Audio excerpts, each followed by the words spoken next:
Love this podcast? Support this show through the Acast supporter feature.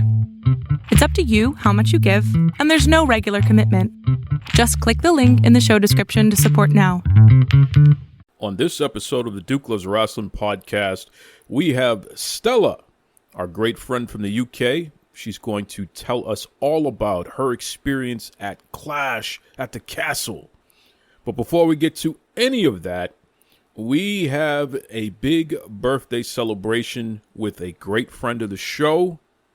Kicking off with... Hi, my name is Noah Vale, the punk rock prima donna, the madam of the house, coming to you live from the Forgotten State, and you are listening to Duke Loves Rasslin. You're locked in. Look at what we have here, folks! To the only show that matters. The cream of the crop. Duke Loves Rasslin. And there is no one that does it better than your host. I have come here to chew bubblegum and kick ass. The Duke. And I'm all out of bubblegum.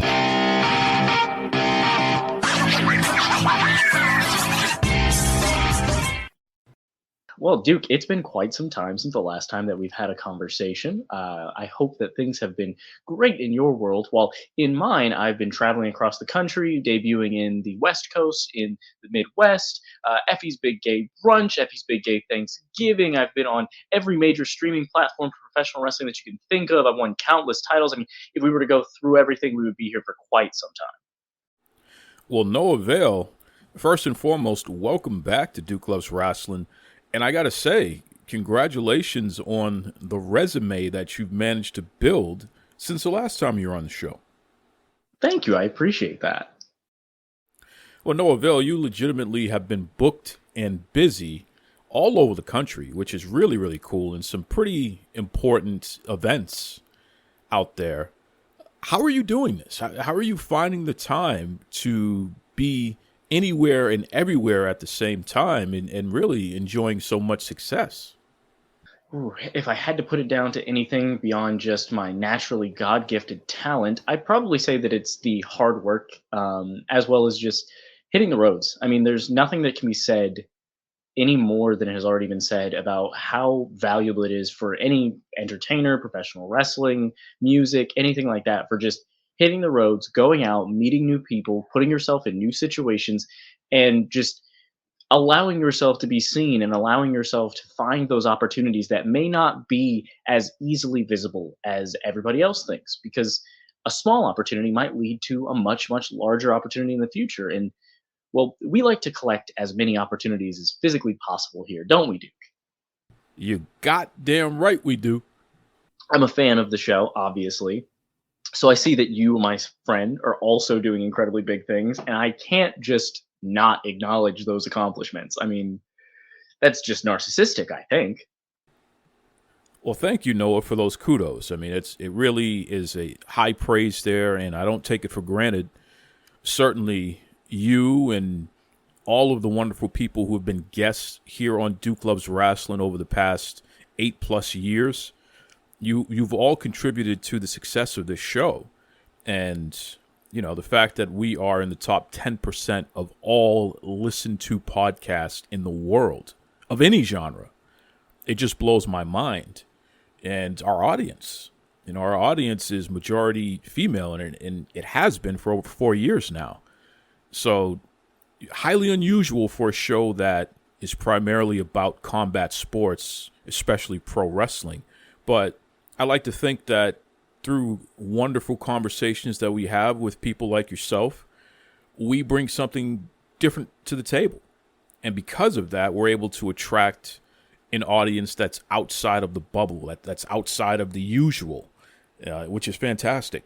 Everybody can eat. Everybody can find their people, so to speak.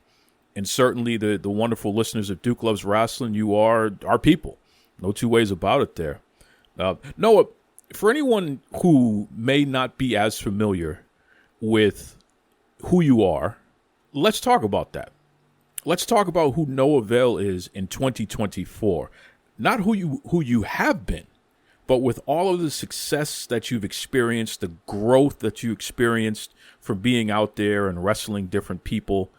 Who is Noah Vale in 2024? How would you describe that to someone who may not be as familiar?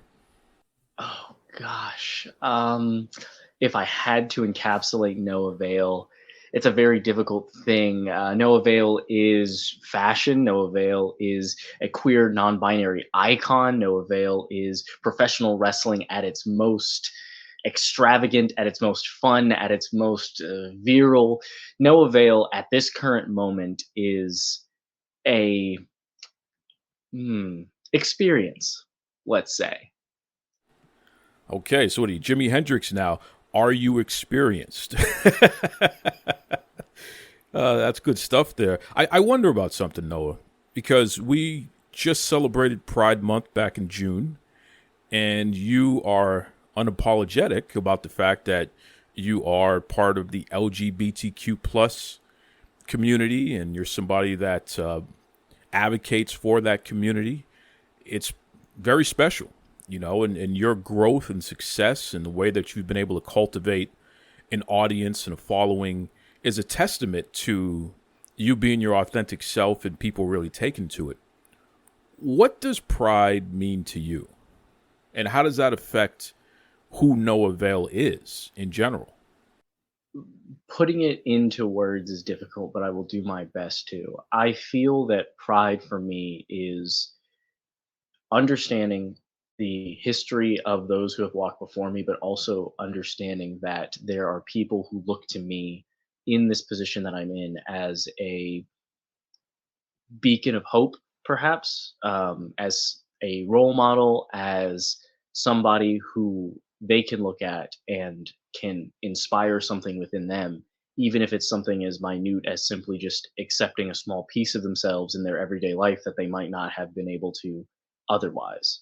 Pride for me is about allowing yourself to be the truest self that exists within you and not allowing others' small minds or backward thinking to compromise who you are and what your truth is.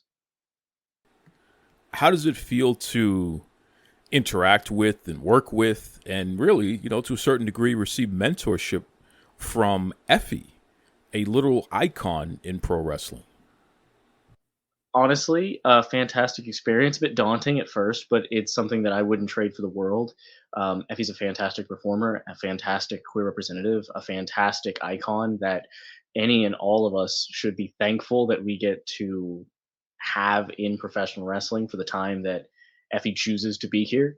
Um, I am, gosh, I guess you could say, in a sense, I am humbled that somebody of any caliber, let alone an Effie, can look upon this weird punk rock kid from Florida and might think that there might be something there. And my hat goes off to them and everything that he has accomplished.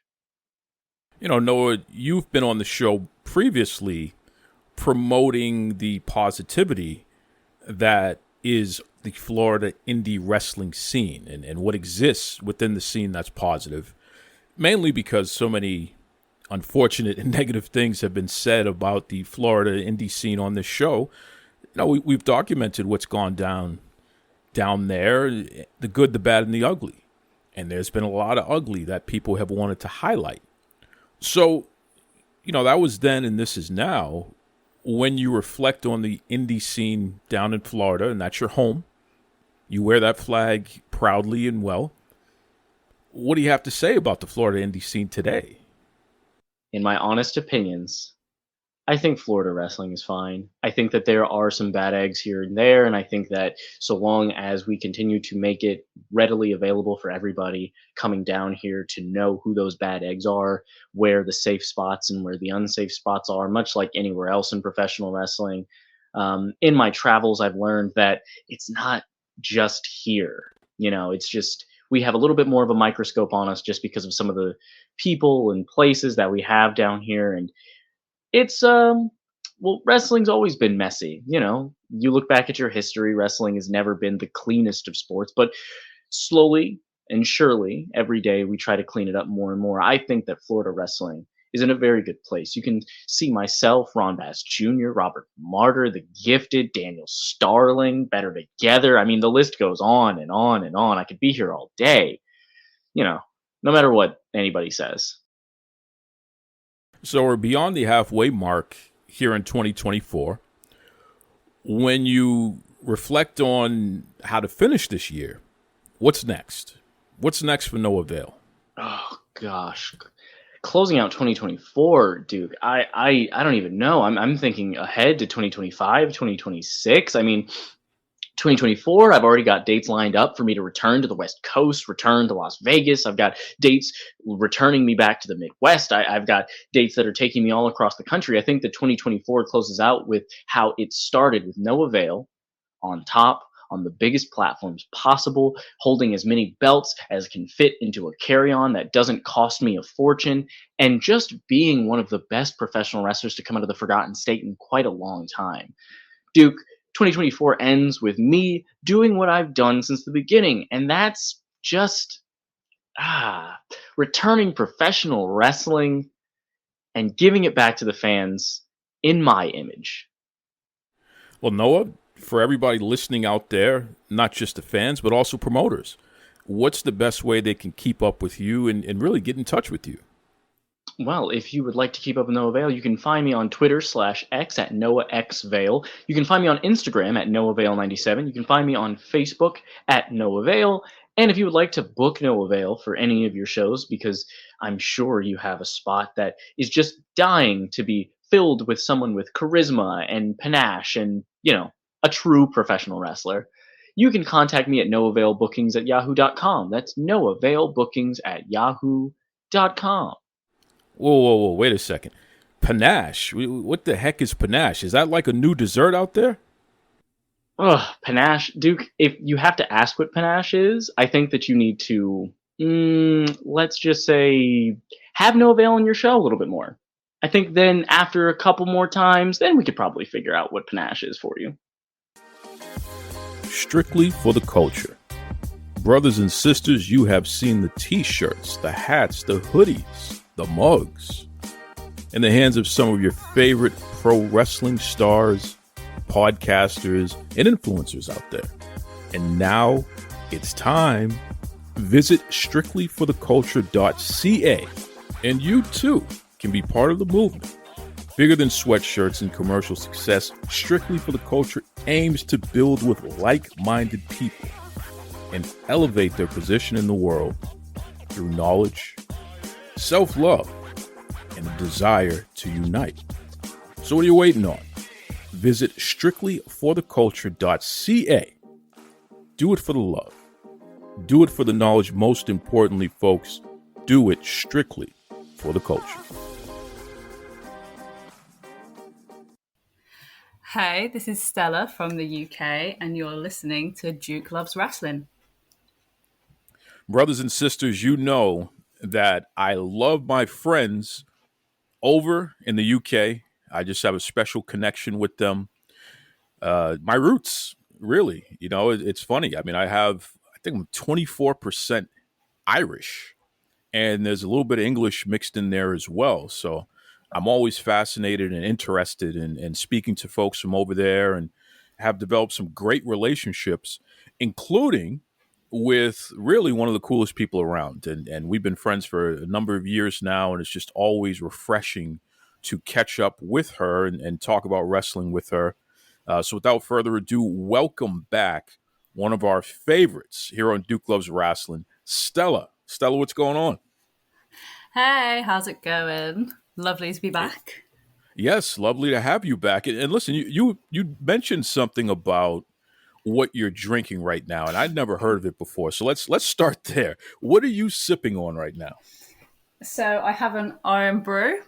It is it's a fizzy drink or a soda from Scotland. I believe it's one of the national drinks over there. Very, very popular drink. You can buy it in McDonald's. It's bright orange and it's very, very tasty. And since going to Scotland, I've had a little bit of an obsession. So that's what I'm drinking now. So Iron Brew, and that's BRU, right? That's how you spell it. Iron Brew. What does it taste like? I don't think I could properly describe it to you. There is, funnily enough, like a hint of like metally in there. It's a little bit metallic, but I mean, it's got to be orange for a reason.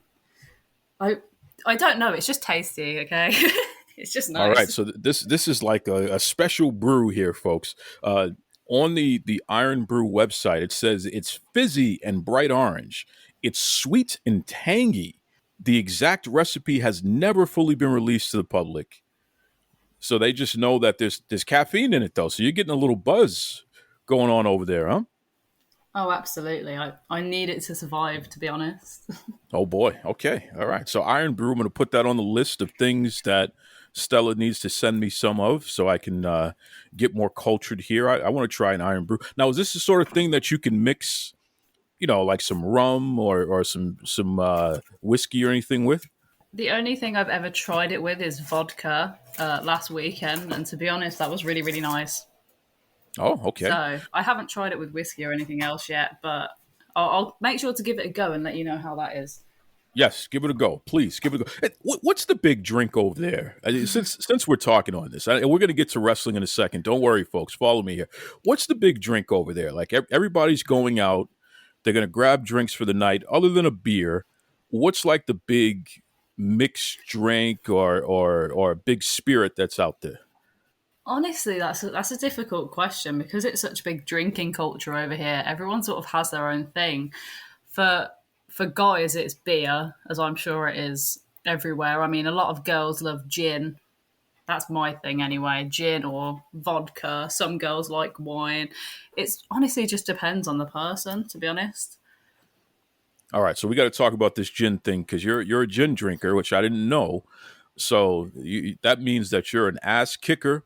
You don't play any games. If anyone gets smart with you, you're gonna have to karate chop them or something like that. What is your favorite gin? So, my favourite gin, this sounds so stupid, but it's called Unicorn Gin, and it's pink and it's glittery and it tastes really nice. When you mix it with a lemonade, it just tastes like you're drinking like a soda or something. And that's my favourite because it's all sparkly and girly. Well, that's interesting. So what flavor is unicorn gin? I don't even know. It's got to be some sort of like raspberry or strawberry, something along those lines. But I never Ooh. look at the bottle, to be honest with you. I just drink it. All right, we got to add unicorn gin to the list here, folks. All right, geez, you're really giving me a lot of things that I got to catch up on here. My goodness, I thought you were going to say something like beef eater or something like that. So no, you go for unicorn, huh? Yeah, I mean, it's sparkly. What's not to like? Yeah, that's a good point. It's only 20% too, the alcohol content. So that's an easy drink there. You can mix with other things and what have you. It's not too heavy. Okay, Oh yeah. unicorn, unicorn. That's pretty cool. So you went to Clash at the Castle. Yes, I did. This is awesome. So you and your mom, you decided to take a girls trip, check out WWE over in Scotland. So you took a quick ride over there. First and foremost, how was that weekend overall? Because from what we saw watching it on TV, it looked like it was a big party. It looked like it was a blast. But for you and your mom, how was it?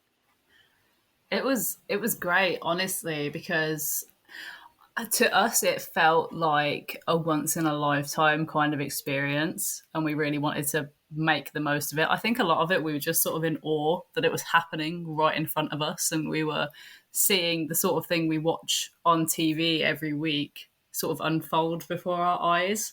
So we were just having the best time. I think it's something we're going to be talking about for the rest of our lives. You met a WWE superstar as well. In fact, you took a photo with them, and this went viral, right? Yeah, I just happened across Sami Zayn in the middle of Glasgow. And I saw him and I didn't actually want to go over to him. I just sort of mentioned it to my mom. I didn't want to be rude and interrupt his day, but she said, "Oh no, we can go say hi," and she actually dragged me over there and said, "Sorry, she's just a little bit starstruck at the moment." And I was like, "Hi, Sammy, lovely to meet you." But he was really, really sweet. He just sort of asked us if we'd been to the shows, asked us what we'd bought from the WWE store, and he offered to take pictures with us, which I thought was really sweet. And yeah, I was just so happy because he didn't have a crowd around him or anything. He blended in very well with the Scottish people. And yeah, I posted it on Twitter straight away just for my, wrestling friends on there. And then just as soon as the show started that night, it just sort of blew up out of nowhere. It was crazy. That's pretty awesome. It's a lovely picture too. I find that fascinating that Sammy is the one who offered to take photos with you. That's really sweet of him. Yeah, it was really kind. I mean, I wasn't gonna ask for a photo, just like how I wasn't gonna go over and say anything, but he was really, really sweet. And yeah, he offered, and me and my mom both got one. Very, very lovely guy. So I was rooting for him after that. Oh, there it is. There, Sammy, you turned her, Sammy. You brought her over to your side, okay? Which, unfortunately, poor Gunther, I don't know what he's going to do. He's got competition now. Jeez. When it comes to meeting wrestlers, is Sammy the first wrestler you've met, or you've met others through the years? No, he's not the first wrestler I've met, actually. When I was 14 years old, me and my uncle had tickets to a WWE house show in my hometown, but he also had tickets to go to a signing at a local toy store. So I met Fandango and Summer Rae when I was 14 years old, which was very interesting. I've still got a WWE annual signed by them as well, so that was pretty cool. Oh, that's pretty awesome. But was the Sammy encounter your favorite one? Oh yeah, absolutely. Because it was organic, and he was just being genuinely nice. It didn't feel like he, had to be nice because he was doing a meet and greet. He just was very, very humble and very down to earth. That's awesome. Shout out to Sami Zayn and Summer Rae and Fandango, of course. Shout out to everybody out there who makes time for the fans, for sure. So you went to SmackDown. Start with that. How was the atmosphere at SmackDown, and overall, just what was the show like?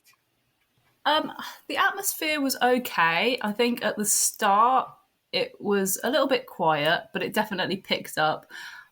In hindsight, I think it's because the Scottish football team were playing that night and they weren't doing very well.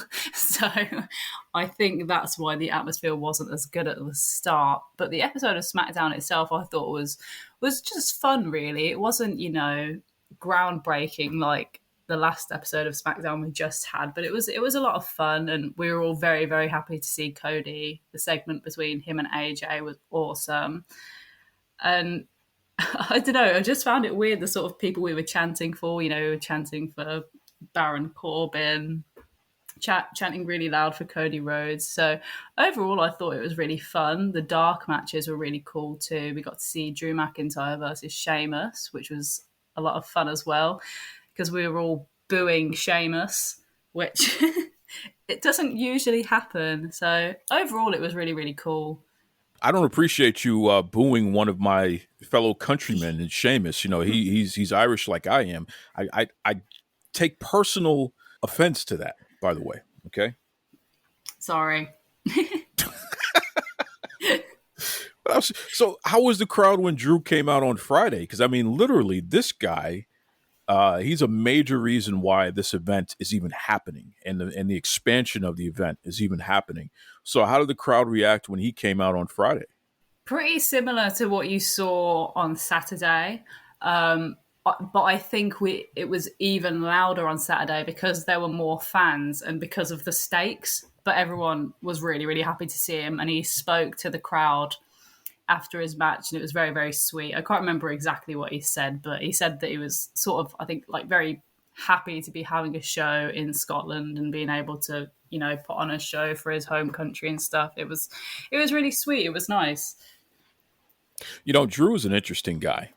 And I know I've told this story a few times through the years on the show, and I don't mean to cramp his style by saying this, but first and foremost, my heart goes out to him. He lost his mom, and you can see it in his eyes. There's a genuine happiness for all that he's accomplishing and what have you. He's defied the odds. And there's a genuine sadness. And we know that sadness is probably because his mom is not physically here to enjoy this ride with him. So my heart always goes out to him for that reason. I witnessed this guy here in Boston before a show. He was out in the parking lot signing autographs and talking to the kids. It was like way, way, way off to the side where, general pedestrians wouldn't see.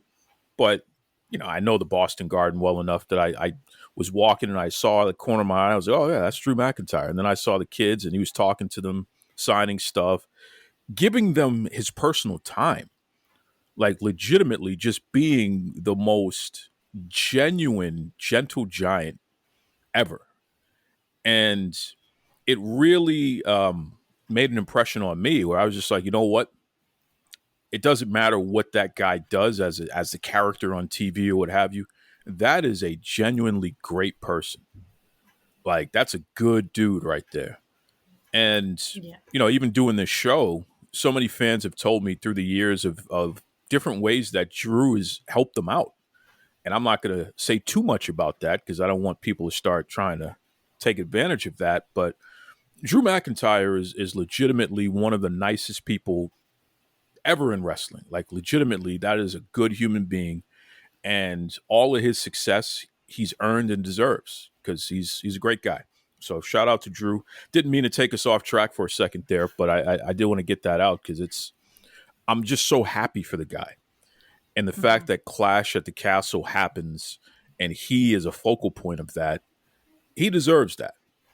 He deserves that for sure. Yeah. So talk to me about Saturday now. So Saturday's the big event. It's the big Clash, big PLE. The whole world is watching. And from what we could see at home, it was loud. The crowd was totally into it. For you and your mom who were actually physically there, was that real or was it WWE piping in these chants and things like that? Oh, it was real. It was so loud. Even when we were queuing up to get inside the arena, it sounds cliche, but you could literally feel the energy and feel the electricity of everyone there. I just knew from the get-go that it was going to be loud. It was going to be exciting. And I think we delivered. All the chanting, oh my God, it was so loud in there. But I was happy for that. I didn't think we were necessarily going to rival the French Backlash crowd, but I think the passion really shone through from us. What was the one match? And I know it's not easy to pick one, but if you could pick just one match, what do you feel was like, yeah, this made my trip worth it? So I would have said Drew versus Damien, but the ending just sort of soured it for me. So I would have to go with Cody Rhodes versus AJ Styles. They are two of my all-time favourite wrestlers. And to see them have a classic match for the WWE Championship with a stipulation as well that we haven't seen too many times over the years, that was really, really exciting for me. And I was just kind of honoured to be able to see it live, to be honest. So definitely made it worth it. That's awesome. Yeah, those guys had a great match, and it kicked off the night, which was really cool. So shout out to the both of them, AJ and Cody Rhodes. There was even some blood, which happened naturally. That was a tough match, right? Yeah, it was. And it's crazy as well because I've watched Clash back since, and that match felt like it went so quickly in person because we were just so into it and it was so much fun that time flew. And watching it back, obviously, felt a lot longer but it was just so much fun. I think they really put their all into it. Yeah, for sure. Two pros doing a great job there. You brought it up, so I got to ask about it. Drew McIntyre getting screwed over because of this lunatic, this unstable jerk. Everywhere he goes, he makes it all about himself. He's out there choking his fellow, wrestlers. He's threatening people, putting their lives in danger. Now he keeps messing with Drew. We know that Drew has worked so hard to get to this point in his career where he can finally be the champion again, be on the top of the mountain, and CM Punk, this self-centered jerk, he keeps ruining everything. You were there live. I was ready to jump through the TV. Talk to me about it. Punk messing things up for Drew. How did it feel live? Horrible. It felt horrible. So obviously upon watching it back, I saw the camera angles that they used. So I think you guys at home realized that it was CM Punk later than we all did. As soon as I saw him running down that ramp, I was on my feet, hands on my head, just like, no, oh my God, please don't do this. A lot of us were shouting, F you, Punk, from where I was sitting anyway. And it was horrible, to see the reception that Drew got in his hometown. For all of us to be so excited about him winning the championship, for it to just be ruined like that in such a screwy finish, I hated it. It was like the air and the energy got sucked out of the arena. We were all very unimpressed. Do you think it's time that we sue Triple H? Because at the end of the day, he's in charge of this, and to allow CM Punk to just do whatever the hell he wants to do like this is unacceptable, right? Totally. I mean, I thought that Drew was so justified on Monday Night Raw afterwards, where he quit and he said to Triple H, I heard what you were saying about CM Punk in the press conference. Triple H was practically condoning what CM Punk did to Drew. And I thought that was so unfair. I mean, Wade Barrett getting fined for what he said about CM Punk on commentary. There is some serious favoritism going on here from Triple H. And I don't know if he's just trying to keep CM Punk sweet, but I see right through it and I'm not happy about it. I agree 100%. Triple H, you know that you and I have never seen eye to eye. You're new Coke. You're not as good as the original. You never will be. I think that there is something terribly wrong with you siding with CM Punk. And I wonder if this has anything to do with the fact that Drew McIntyre is the chosen one. And maybe this is your way of sticking it to him because you were never the chosen one. I just wonder about this. There's some kind of jealousy going on, and you're making deals with a bad egg like CM Punk. But to go over to Scotland and allow this to happen the way that it did, to literally the biggest hero in all of Scotland right now, it's just heartbreaking and it's frustrating. And Triple H, you should be ashamed of yourself for allowing it to happen. I digress. What did your mom think about the whole spectacle there? Oh, she absolutely loved it. She was so happy. I mean, just the whole event in general, it was weird because, my mom's sort of been in and out of watching wrestling with me throughout the time that I've been watching it. It was something I got into of my own accord, but she took me to a few house shows and stuff, mainly because she liked Randy Orton. That was really the only reason she watched. So she was very happy when he popped up, not once, but twice over the weekend. But it's all she can talk about now. After this weekend, I've been watching it a lot since November, since Randy Orton returned. She's been very up to date and very excited about it, and she's been wanting to rewatch it and tell everyone she can, that she went and how great it was, and show them all the videos. So she's kind of obsessed with it at the moment. So I'm happy. It's something that we get to share together. Well, that's pretty awesome. And listen, let me just say, Stella's mom, I know that, you in your own right, you're a babe. I get it, very beautiful babe and what have you. But Randy Orton's wife is crazy. So I just want to just make sure you understand that you'll probably need a whole army to keep her from getting to you if you start making the googly eyes at Randy Orton. So I just want to put that on the record there. No, not trying to cause any problems here, but Randy has a crazy wife, and you can't be out there giving him the wink. But anyway, so your mom wasn't a wrestling fan so much before you started getting into it, huh? No, I mean, like I say, it was just something I got into myself, and she's always been very supportive of my interests, but I think it was easier for her when she saw some eye candy that she liked. she was, so she was more than happy to take me to the shows, and over the years as I've been watching it, she'll sort of tune in with me. She's not the sort to stay up until 5 o'clock in the morning and watch it with me, but she's the sort that will fly over to Scotland and pay thousands of pounds to watch it with me. So it's cool. Shout out to Stella's bomb. Oh my goodness. I love it. I love it. That's the other thing. A lot of people are talking about the price of the tickets and what have you. When you compare how much you had to spend for this trip to other times when you've seen WWE live, did it feel like it was a lot more expensive this go around? Yes, but I don't think it's such a fair comparison, because when I've gone to see WWE live before, it's usually house shows, and they were local. So, wasn't so much money spent on travel and accommodation, and the tickets were cheaper because it wasn't, televised, and the seats that we had were quite far back. And obviously this is a big deal, and I know that ticket prices are getting more expensive in general, but, we paid a lot of money for the tickets for both nights for both of us, and then add accommodation on top of that, as well as flights and trains. It all added up, but we felt as though it was worth it and money well spent in the end, so I can't complain too much.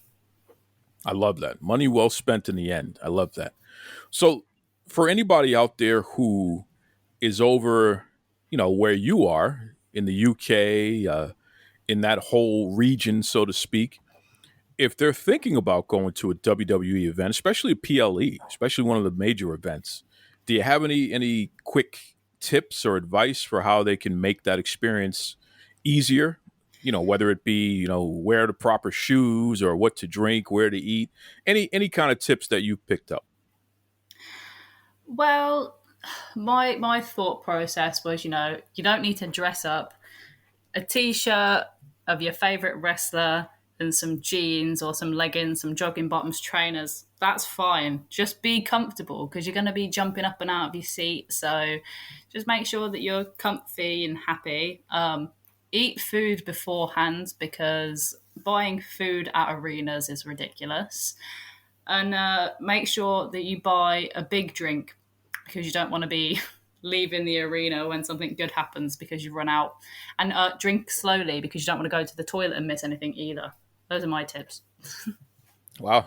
Spoken like a true pro. Okay. That's it. Those are great tips there for anyone, not only in the UK, but anywhere around the world. You go into a WWE live event, especially a PLE, get the big drink.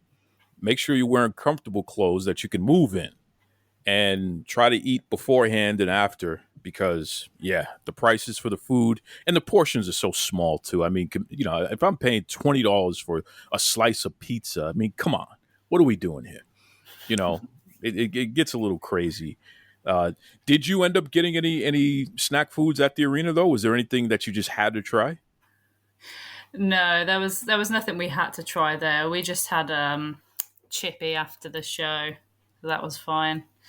I don't know what a chippy is. What is it? What is a chippy?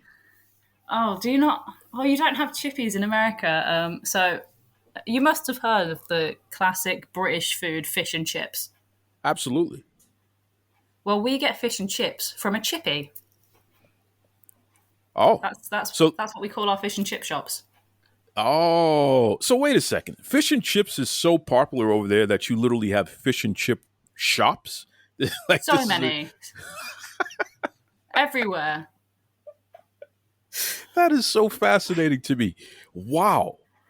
So how, if I show up in England, right? I'm here. Mm-hmm. Boom. I want to get some chippy. I want to visit a chippy and get a real good fish and chips.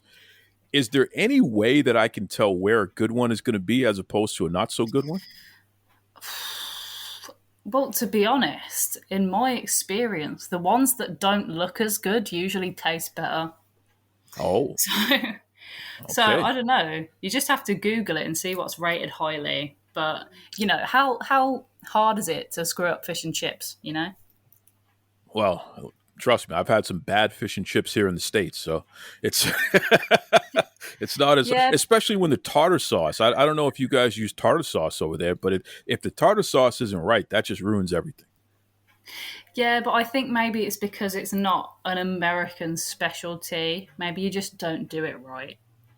Yeah, that's a good point. How do you have your fish and or your chippies? Is there a way that you dress them and all that? How do you have it? Well, to be honest, I don't usually have fish from the chippy. I usually have sausage. Because my little brother is allergic to fish, so we try and keep it away from the house. But you just got to have loads of salt and vinegar. That's how I like it. Plenty of salt and vinegar.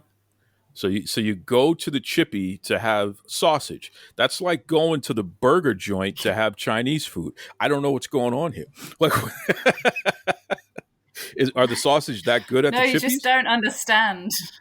Yes, they're so good. They're big. They're nice. You've just got to try it. Just trust me. Just trust me. Now, what about kebab shops? Aren't there a lot of kebab shops around?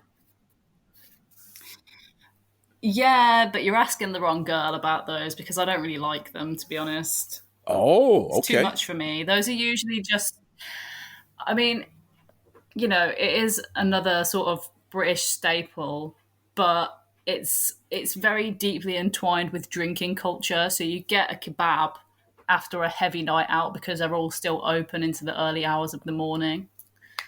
That's what that is. Got it. That makes sense.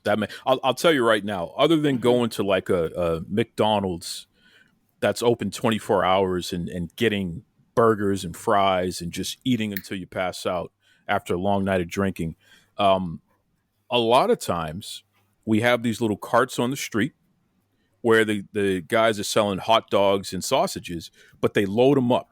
So you got to have your onions and you got to have your peppers. You got to have relish, a little mustard on there, just like this big meal in the form of a hot dog, which is basically a sandwich.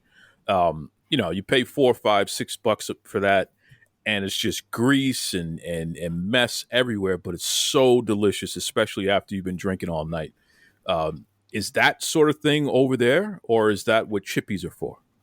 Oh, no, we don't have anything like that over here. I mean, I wish I could, just leave the club in the early hours of the morning and see the hot dog guy. But in England, that's just not going to happen. It's too cold and some hooligan would run off with the hot dog cart, I'm sure of it. So, no, we don't have that. But, yeah, that's mainly just what kebab shops are for. Some chippies stay open. Depends on the area, but a lot of them just close. So we don't have much choice but to go to the kebab shop. Wow. Okay. See that? So we're learning about everything. We learned about Clash of the Castle. We learned about chippies, something I never heard of before, but now I'm definitely going to have to go visit one at some point there. Once again, Stella, the educator. She always does a great job with that. Stella, for anyone listening out there, what's the best way that they can keep up with you online, especially if they want to see that awesome Sami Zayn photo? So the best way to keep up with me is on Twitter. My username is Edge-O-Matics, or X, sorry, not Twitter, but yeah, Edge-O-Matics, like the wrestling move. I will follow everyone back. Till next time, be kind to yourselves and be kind to others. Take it away, Tony Schiavone. This is Tony Schiavone, and we're desperately out of time on Duke Love Wrestling.